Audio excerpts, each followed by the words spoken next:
ఏంటి అంత అలా చూస్తున్నారు? రఫ్ బుక్ అంటే అర్థం కావట్లే.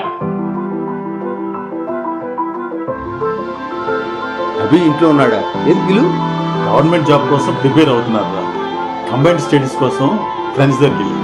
అయినా ఫోటోగ్రఫీ ఎందుకురా?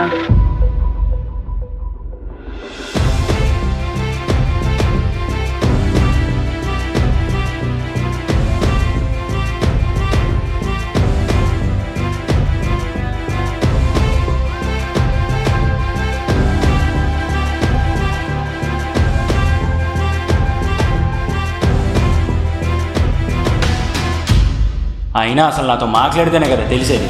నేనేంటి అవ్వాలనుకున్నానని. అదేమిటి బా ఫోటోగ్రాఫ్ ఏం మాట్లాడతారు? ఆయన పెద్దోడైపోయాడుగా. అసలు ఈ ఇంట్లో ఉండడమే వాడికి ఇష్టం లేదు. కాదు నాతో ఉండడం ఇష్టం లేదు. అసలు ఏమైందిరా నించో ముందు. ఏమైనా ఎదిగిన కొడుకుని నువ్వు అలా కొట్టడం బాగాలేదు బా. అమ్మ ఒక పాట పాడమ్మా, నేను ఫోటో తీస్తాను. ఏమో నా తటిలో నల్లనయ్యకై ఎదురు చూసినే రాధా, ప్రేమ పొంగుల పసిడి వన్నెలే పాడిపోయెను కాదా. రేయి గడిచెను పగలు గడిచెను మా